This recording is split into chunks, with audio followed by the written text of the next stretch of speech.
خلقکم من نفس واحدۃ ثم جعل منها زوجہا، اس نے بنایا ہے تمہیں ایک ہی جان سے، ایک ہی جی سے۔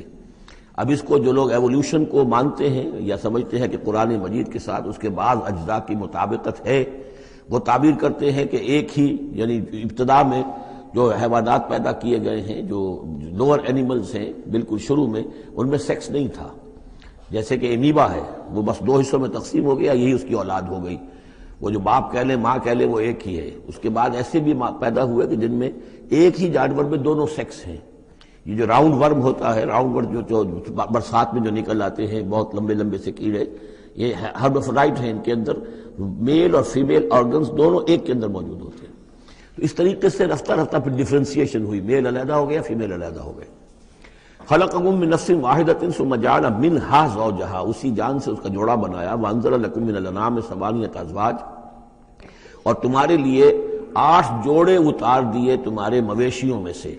عام طور پر عرب میں جو مویشی موجود تھے ان میں سے اونٹ نر اور مادہ، گائے نر اور مادہ، اسی طریقے سے بھیڑ نر اور مادہ، اور بکری نر اور مادہ، یہ جو ہیں ان کے ہاں یہی مویشی تھے۔ ثمانیۃ ازواج یہ سورہ انعام میں بھی آ چکا ہے، وہ ہمیں یاد ہوگا۔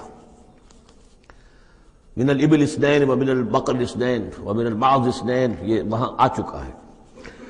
یخلقکم فی بطون امہاتکم، اور وہ تمہیں پیدا کرتا ہے تمہاری ماؤں کے پیٹوں میں، خلقن بعد خلقن، ایک خلق کے بعد دوسری خلق، تخلیق کے بعد مراحل ہیں اس کے، نطفہ ہے، علقہ ہے، مضغہ ہے، مخلقہ اور غیر مخلقہ، پھر اس کو اور پھر خلقن آخر، ایک اور ہی تخلیق ہے۔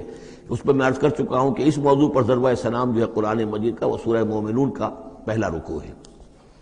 فی ظلمات ثلاث، یہ ذکر یہاں آیا ہے، 3 پردوں کے اندر تخلیق ہو رہی ہے۔ یعنی ایک پردہ یہ پیٹ کی دیوار ہے، جو مردوں کی بھی دیوار ہے، یہ پیٹ کی ایبڈومینل وال ہے۔ دوسرا پردہ پھر جو یوٹرس ہے، رحم ہے ماں کا، اس کی موٹی دیوار ہے۔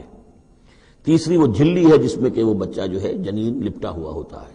اب دیکھیے یہ بھی ظاہر بات ہے، اس وقت جو ہے جینیٹکس بھی نہیں پڑھائے گئے تھے، نہ یہ پڑھائی گئی تھی ایمبریولوجی، کچھ بھی نہیں تھا، لیکن فی ظلمات ثلاث، یہی وجہ ہے جو میں نے آپ کو بار بار بتایا ہے کہ کیتھل مور جو کہ ایمبریولوجی پر اس وقت دنیا کی سب سے بڑی اتھارٹی سمجھا جاتا ہے، اس نے مانا ہے کہ قرآن مجید میں جس طریقے سے یہ بیان ہوا ہے واقعتاً حیران کن ہے۔